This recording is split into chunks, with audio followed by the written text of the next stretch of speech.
Bayangkan ketika ponselmu tak sengaja terjatuh, kemudian seorang pembunuh berantai menemukannya, mengintaimu kapanpun dan dimanapun dirimu berada. Secara perlahan tapi pasti, psikopat akan menghancurkan hidupmu, membuatmu kehilangan pekerjaan, serta orang-orang terdekatmu satu persatu. Setelah itu, dia akan menghabisimu.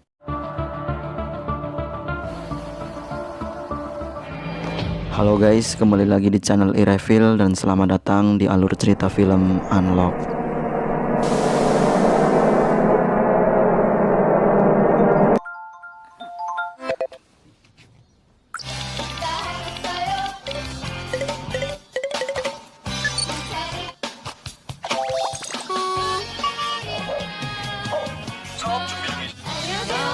Cerita akan berfokus pada tokoh utama wanita bernama Linami, kita sebut saja Nami, seorang remaja yang aktif membagikan kesehariannya di sosial media. Dimanapun dirinya pergi bersama teman-temannya, dia akan mengunggahnya di Instagram. Hingga di suatu malam setelah hangout bersama teman-temannya, Nami dalam keadaan mabuk menaiki bus untuk pulang. Dan saat Nami akan turun dari bus, Nami tak sengaja menjatuhkan ponselnya, yang tak lama kemudian terlihat seseorang mengambilnya.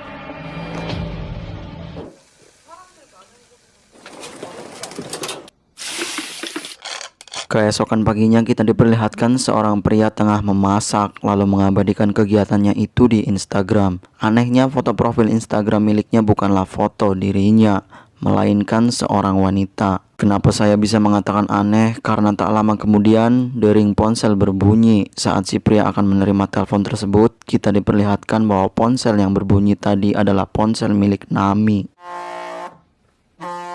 Tanpa rasa ragu, si pria asing pun menerima telepon. Dibantu dengan menggunakan suara AI wanita, si pria asing menjawab telepon dari teman Nami. Si pria asing juga mencatat percakapan mereka untuk mempelajari semua hal tentang Nami. Di sisi lain, teman baik Nami bernama Jenny mendatangi rumah Nami, mencari ke dalam kediaman Nami namun tidak menemukannya.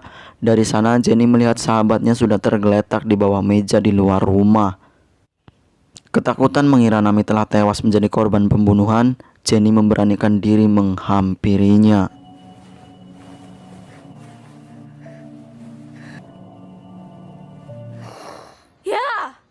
Terbangun dari tidur, Nami yang menyadari ponselnya telah hilang, panik bukan main. Menggunakan ponsel sahabatnya, Nami menghubungi ponsel miliknya. Dan kembali tanpa rasa ragu, si pria asing menjawab telepon Nami menggunakan suara AI. Si pria asing bahkan menanyakan lokasi Nami, mengatakan akan mengembalikan ponselnya segera dalam waktu kurang dari 1 jam. Namun setelah telepon ditutup, si pria asing yang gagal membuka kunci sandi ponsel milik Nami dengan sengaja merusak LCD-nya. 지문도 없고 소지품도 없다. Di sebuah hutan di atas pegunungan, kepolisian menemukan sebuah mayat wanita yang diperkirakan telah meninggal 1 minggu setelah jasadnya ditemukan. Terlihat dari kondisi mayat yang sudah tidak utuh dan telah mengeluarkan bau yang sangat menyengat. Sebuah pembunuhan yang sangat terencana oleh si pelaku. Karena sudah berjam-jam kepolisian melakukan pencarian barang bukti, mereka tidak menemukan satupun jejak ataupun tanda-tanda sidik jari yang ditinggalkan oleh si pelaku. Para kepolisian hanya menemukan sebuah botol suplemen nutrisi pohon yang terkubur bersama si mayat. Menelusuri ke dalam hutan, Detektif Jamal menemukan sebuah pohon plum yang sudah berbuah. Mendekatinya, Detektif Jamal menemukan botol suplemen nutrisi pohon lain dan sebuah papan nama yang bertuliskan nama anaknya, Jeffrey, di pohon plum tersebut. 준영이가 범인이네. 그 준영이 남으니까 제가 피해자랑 같이 묻혀 있었다. 그 새끼가 사람을 죽여? Benny, rekan Detektif Jamal, mencurigai anak dari Detektif Jamalah si pelaku pembunuhan karena semua barang bukti kuat yang ditemukan mengarah kepada anaknya. Namun Detektif Jamal ragu dengan hal itu karena dirinya tahu anaknya adalah seorang penakut. Walau bagaimanapun, meskipun sudah 7 tahun lamanya tidak bertemu dan berbicara dengan sang anak yang telah kabur dari rumah, Detektif Jamal sangat yakin Jeffrey tidak akan berani melakukan semua itu.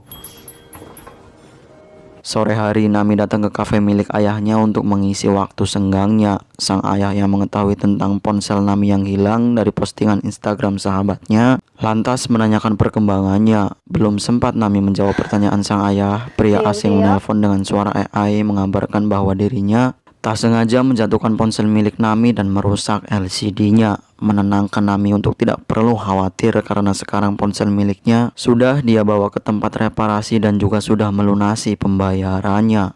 Lalu memberikan alamat tempat reparasi pada Nami untuk Nami mengambil ponselnya di sana. Singkat cerita, setibanya Nami di tempat reparasi, ternyata si pria asing lah yang akan memperbaiki ponsel milik Nami. Namun Nami tidak menyadarinya. Nami pun mengisi formulir beserta kata sandi ponselnya sebagai syarat tanda persetujuan. Terlihat si pria asing mengganti kamera ponsel milik Nami dan memasang aplikasi buatannya untuk mengintai seluruh kegiatan ponsel Nami. Singkatnya, ponsel Nami telah diperbaiki dan tanpa rasa curiga sedikit pun Nami pergi dari sana membawa ponselnya.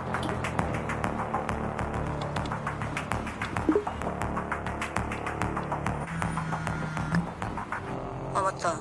야, 진짜? 뭐 그런 경우가 다 있냐? 사진 지워라 진짜. Apapun yang dilakukan Nami dengan ponselnya, maka secara otomatis ponsel milik pria asing juga akan melakukan hal yang sama. Tidak hanya itu, dari kamera depan ponsel milik Nami, si pria asing dapat memantaunya dan mendengar suaranya. Di malam harinya, si pria asing mengunjungi kafe milik ayah Nami. Nami tidak menyadari bahwa pria yang ada di hadapannya adalah orang yang sama yang tadi sore dia temui di tempat reparasi. Di sana si pria asing memesan jus buah plum yang dimana hal itu tidak ada di dalam daftar menu. Sedikit informasi, buah plum adalah buah favorit Nami. Dan ayah Nami sengaja menanam pohon plum untuk pribadi dan juga khusus untuk pelanggan tetap kafe miliknya. Nami yang merasa si pria asing memiliki kesamaan dengan dirinya pun tetap membuatkan pesanannya. Kembali saat Nami mengantarkan pesanan, terlihat si pria asing sengaja bermain game yang sering Nami mainkan, yaitu PUBG, untuk semakin menarik perhatian Nami. Ayah Nami yang melihat hal tersebut menanyakan siapa pria asing yang berbicara dengan Nami. Mengira adalah temannya, si ayah terkejut karena Nami terlihat begitu akrab dengannya. Sampai-sampai Nami memberikan persediaan buah plum favoritnya untuk si pria asing tersebut. 홍수발 들기 싫어서 집 나갔다고. 말고 형수한테 물어봐.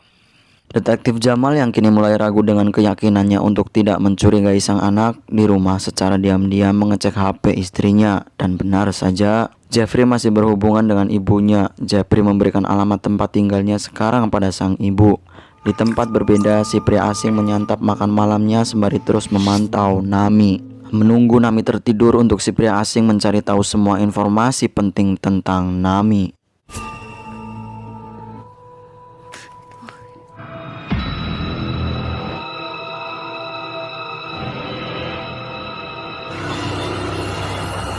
Pagi menjelang, si pria asing telah berhasil mencatat semua hal penting tentang Nami. Dari sandi pintu apartemen dan lokasinya, bus yang selalu ditumpangi saat berangkat dan pulang, saldo rekening, hingga akun rahasia Instagram perusahaan Nami bekerja. Kini si pria asing akan memulai dengan menyingkirkan orang-orang terdekat Nami dari sahabatnya, rekan kerja, dan manajernya. Kemudian terlihat dalam catatan si pria asing bertuliskan nama Nami yang ditandai dengan angka 9 dan mengganti wallpaper laptopnya dengan foto Nami yang menandakan Nami telah terpilih menjadi korban berikutnya.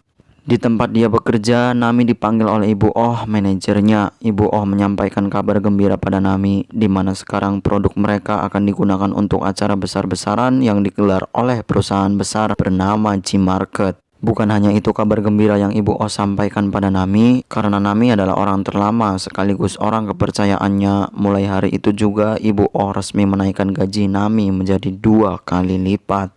Namun Ibu Oh meminta Nami merahasiakannya untuk sementara waktu. Ibu Oh berjanji pada Nami akan menaikkan gaji karyawan yang lain teman-teman Nami jika acara telah selesai. Tapi sayangnya percakapan mereka diketahui oleh si pria asing melalui ponsel milik Nami. 먹어. 식기 전에.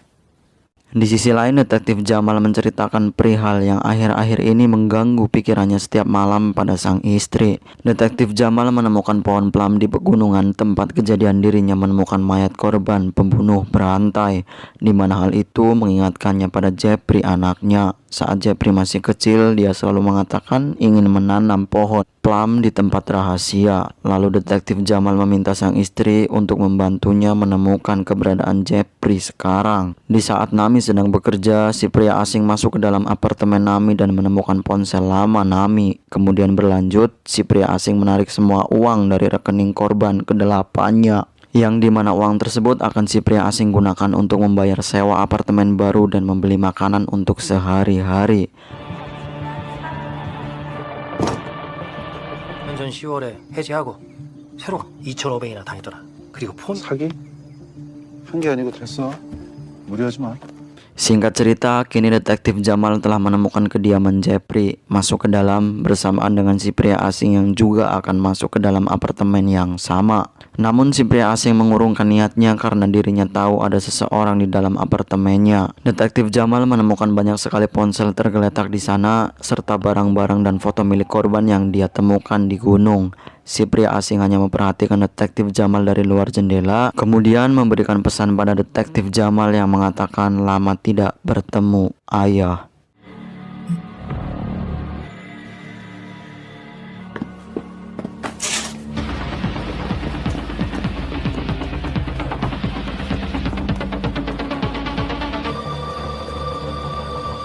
Sekarang bisa dipastikan si pria asing adalah Jeffrey, anak si detektif Jamal lah pelaku pembunuh berantai yang sedang dia cari. Berhasil membawa koper berisi barang bukti, kini Jeffrey mengunjungi kafe milik ayah Nami lagi.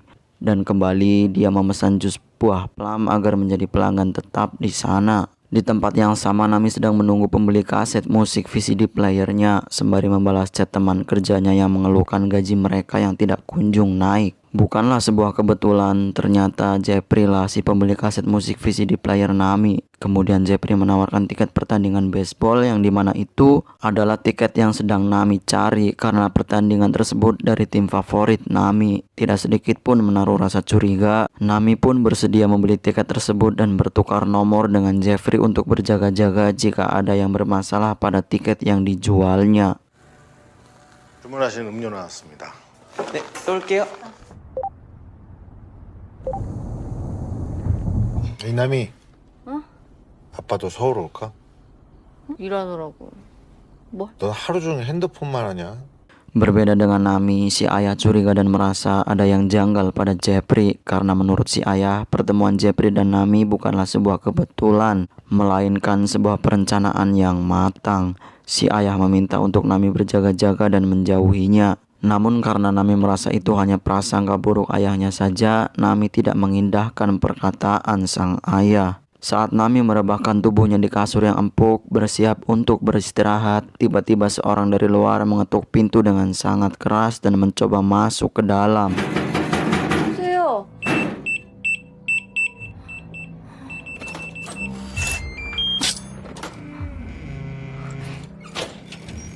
Dan rupanya itu adalah Jenny yang kabur dari rumah karena bertengkar dengan ibunya. Melakukan obrolan berdua di tengah malam, Jenny meminta Nami untuk menampungnya sementara waktu sampai dirinya mendapatkan sebuah pekerjaan. Dan untuk menghibur sahabatnya, Nami memperlihatkan tiket pertandingan baseball di bangku VIP untuk mereka berdua. Jenny yang diberitahu Nami bahwa tiket tersebut dia dapatkan dari seorang pria pelanggan kafe milik ayahnya yang Nami tahu dia bekerja di keamanan digital, tertulis di kartu namanya. Lalu Jenny bertanya bagaimana rupa sang pria, apakah tampan? Ya, itu adalah obrolan umum seorang betina di tengah malam. Jeffrey menyamar menjadi Nami mengirimkan pesan pada sang ayah, berawal dari permintaan maaf yang kemudian mengirimkan aplikasi sadap yang dia buat untuk dipasang di ponsel sang ayah. Mengira pesan tersebut adalah dari putrinya, si ayah pun menuruti permintaan Jeffrey untuk memasang aplikasi tersebut di ponselnya. Dan setelah aplikasi telah terpasang, Jeffrey pun dengan sangat leluasa mengawasi si ayah, menyamar menjadi seorang kurir paket. Jeffrey mengirimkan pesan pada si ayah untuk mengambil paket di depan pintu gerbang rumahnya. Dan saat ayah mengambil paket tersebut, Jeffrey dari belakang menghantam kelapa si ayah. Lalu Jeffrey mengikat ayah Nami menjadikannya sandera.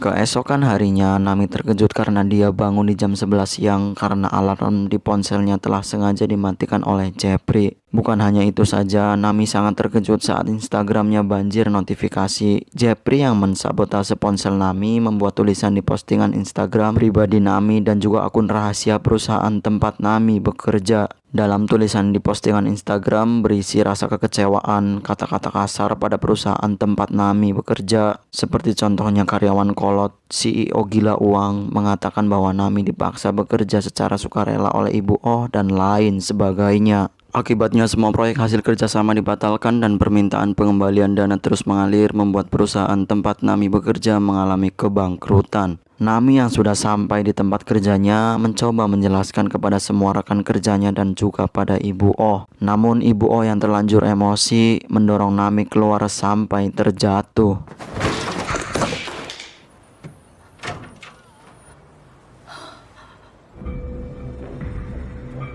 이남이! 된 거야. 여기서 왜 이러고 있어?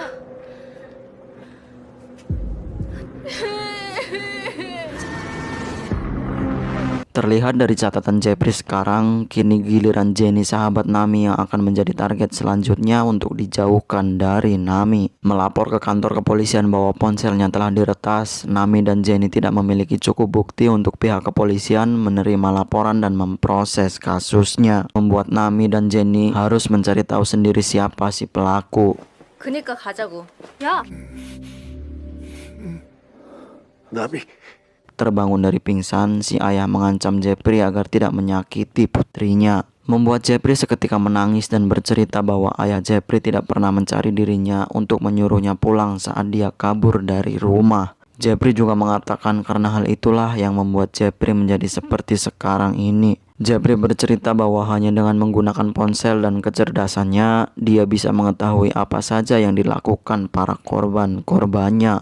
Bertanya-tanya siapa pelaku peretas ponsel miliknya, tidak ada orang lain yang mengetahui akun rahasia perusahaan kerjanya selain Jenny. Nami yang merasa Jepri bisa membantu karena pekerjaannya di keamanan digital, Nami pun menghubunginya. Singkatnya, Jepri yang bertemu dengan Nami menjelaskan kemungkinan ponsel Nami telah dipasangi perangkat pengintai secara diam-diam, di mana hal itu akan membuat kamera Nami menjadi mata dan speakernya menjadi telinga bagi si pelaku. Dan karena kurangnya barang bukti, Jepri mengatakan akan sulit melakukan laporan karena postingan Instagram bukan dari ponsel lain melainkan ponsel Nami sendiri. Beralasan akan menyelidiki kasus Nami di kantornya, Jepri berpamitan untuk pergi. Namun Jepri meminta Nami untuk menunjukkannya jalan, membuat Jenny curiga pada Jepri karena menurutnya Jepri bisa menggunakan GPS untuk mencari jalan. Tidak terlalu menghiraukan kecurigaan sahabatnya, Nami pun mengantarkan Jepri untuk menunjukkannya jalan. Namun Jepri bertanya pada Nami dengan siapa Nami tinggal sekarang, karena menurutnya perangkat pengintai tidak bisa dikendalikan dari jarak jauh. Bisa jadi semalam ada yang menggunakan ponsel Nami secara diam-diam dan membuat postingan Instagram tersebut.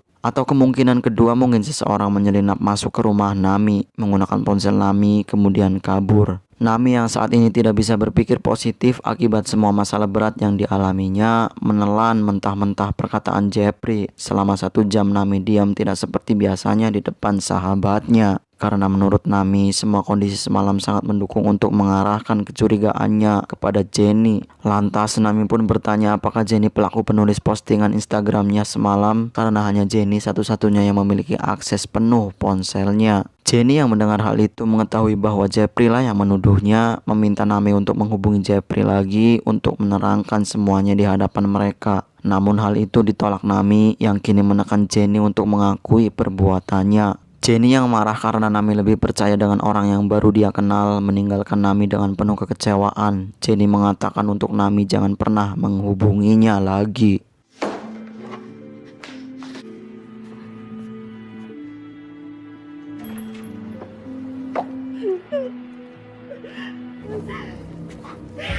Di hari berikutnya di gunung yang sama, para kepolisian menemukan 7 mayat lainnya. Detektif Jamal yang tahu semua itu adalah perbuatan anaknya berjanji akan menangkapnya dengan tangannya sendiri. Menuju tempat reparasi milik Jepri, rupanya Jepri sudah membersihkan semua barang-barangnya yang ada di sana. Sementara Nami yang kini tidak memiliki siapapun kecuali ayahnya. Paling tidak itulah yang Nami pikirkan sebelum ia mengetahui bahwa ayahnya disandra oleh psikopat. Saat sedang menangisi nasibnya dan melemparkan ponselnya untuk melampiaskan kekesalannya, Nami mengingat sesuatu tentang ponselnya. Nami pun bersama kepolisian pergi ke tempat reparasi. Sesampainya di sana, Nami dan detektif Jamal pun bertemu. Nami menceritakan semuanya pada detektif Jamal bagaimana Jeffrey menghancurkan hidupnya. Satu hal yang Nami tidak ketahui, Jeffrey bukanlah penguntit biasa. Namun detektif Jamal dan Benny tidak memberitahukan kebenarannya pada Nami agar Nami tidak ketakutan mengatur siasat untuk menjebak Jeffrey. Malam itu juga Nami akan mengundang Jeffrey ke rumahnya, sementara detektif Jamal dan Benny akan bersiap di sekitar rumah Nami untuk menangkap Jeffrey.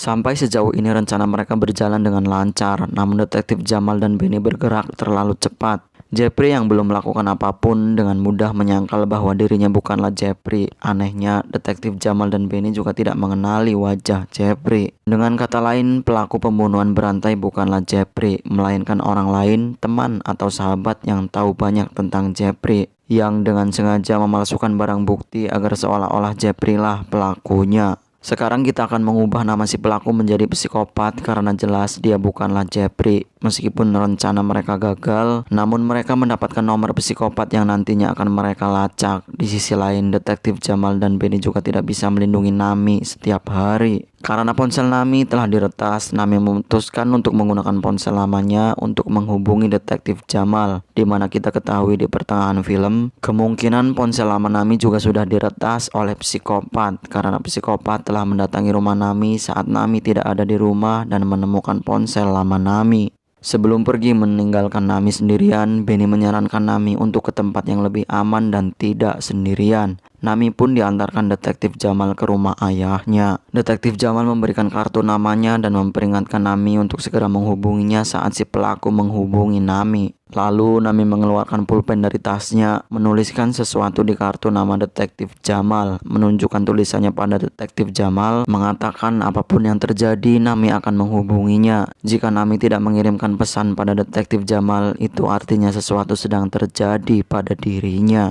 Detektif Jamal dan Benny pun pergi meninggalkan Nami. Masuk ke dalam rumah, Nami mengecek kamar ayahnya, mendapati ayahnya sedang tertidur di kamarnya. Kemudian Nami masuk ke kamar yang lain untuk beristirahat. Sebelum tidur, Nami mendapatkan pesan dari si psikopat yang mengatakan apakah Nami mengganti ponsel. Nami yang terkejut membaca pesan tersebut, namun si psikopat kembali mengirimkan pesan pada Nami bahwa dirinya juga telah mengganti ponselnya. Kemudian meminta Nami menelpon nomornya.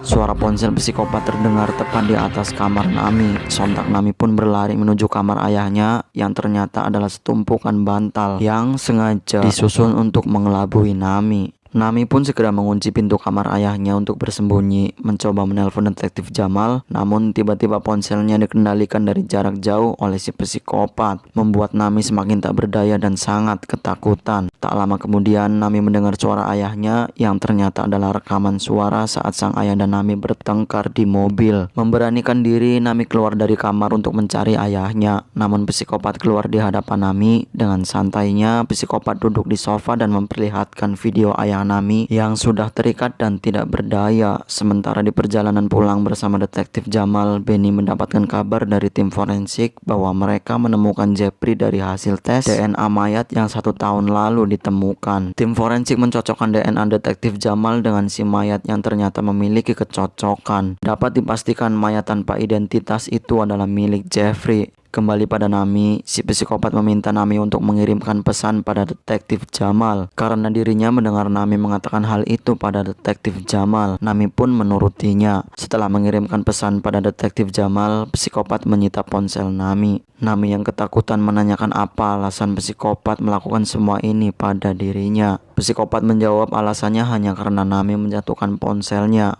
Psikopat melakukan pembunuhan karena memiliki kesempatan, tidak perlu didasari dendam atau kebencian pada korban. Kemudian psikopat mengajak Nami ke kamar mandi, di mana di sana ayah Nami sudah dalam keadaan terikat dan setengah tenggelam di dalam bathtub. 너 다리 묶어.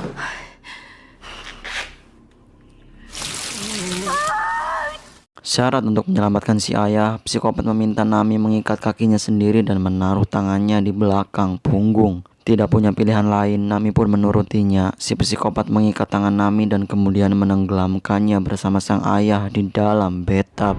Memotret Nami saat tenggelam dan menjadikannya wallpaper di ponsel Nami menandakan Nami sebagai targetnya sudah tereksekusi. Keluar dari kamar mandi, si psikopat melihat kartu nama detektif Jamal yang bertuliskan tidak mengirim pesan, hanya telepon. Itu adalah pesan rahasia dari Nami untuk detektif Jamal. Dan benar saja, si psikopat melihat Benny masuk ke dalam rumah. Secara diam-diam psikopat mengikuti Benny dan saat si psikopat akan menghabisi Benny dari belakang, detektif Jamal sudah ada di sana dan mengarahkan pistol ke arahnya. Terkejut Benny dan detektif Jamal karena si pelaku adalah orang yang sama yang mereka temui di jalan. Lalu si psikopat memanggil detektif Jamal dengan sebutan ayah, membuat detektif Jamal marah dan memukulinya. Beruntungnya Benny yang menyadari sesuatu telah terjadi pada Nami pun berhasil mengeluarkan Nami dan ayahnya dari bathtub. Sayangnya ayah Nami sudah tidak sadarkan diri. Benny dengan sekuat tenaga mengeluarkan air dari tubuh sang ayah. Sementara detektif Jamal yang masih belum percaya bahwa anaknya telah tewas menanyakan keberadaannya pada si psikopat.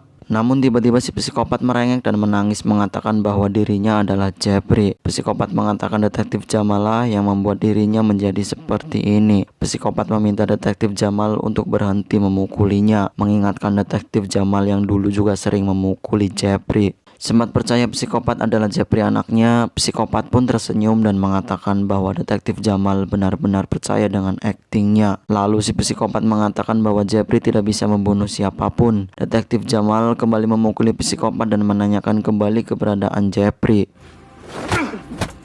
Psikopat melihat ke arah kopernya, lalu detektif Jamal mengeluarkan isi koper dan menemukan catatan si psikopat yang berisi tentang Jeffrey dengan ditandai angka 0. Bukan hanya itu saja, si psikopat menuliskan semua rencana di catatannya untuk menghabisi Jeffrey dan menjadikannya sebagai si pelaku. Terlihat juga beberapa ponsel korban lain dengan tanda angka yang berbeda. Melihat ponsel yang bertanda angka 0, detektif Jamal sangat terkejut melihat foto Jeffrey anaknya dalam keadaan tenggelam menjadi wallpaper ponsel tersebut, yang dimana hal itu menandakan bahwa Jeffrey anaknya telah tewas menjadi korban pembunuhan si psikopat. Tak kuasa menerima kenyataan tersebut, detektif Jamal menangis dan kemudian berencana untuk menembak si psikopat. Nami yang melihat ke arah psikopat merasa muak dengan wajahnya, meraih pistol milik Benny dengan sangat marah mendekati psikopat. Lalu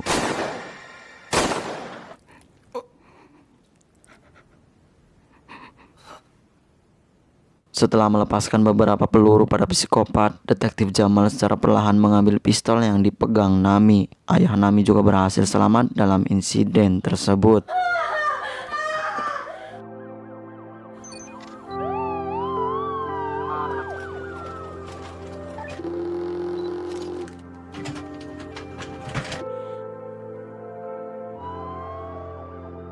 Satu bulan kemudian, himbauan kepada masyarakat untuk berhati-hati menggunakan ponsel memberitakan kasus Nami yang hampir menjadi korban pembunuhan hanya karena tidak sengaja menjatuhkan ponselnya. Scene terakhir memperlihatkan seseorang dari kejauhan tengah memotret Nami secara diam-diam bersama ayah dan sahabatnya, mengakhiri film dengan ending yang cukup misterius.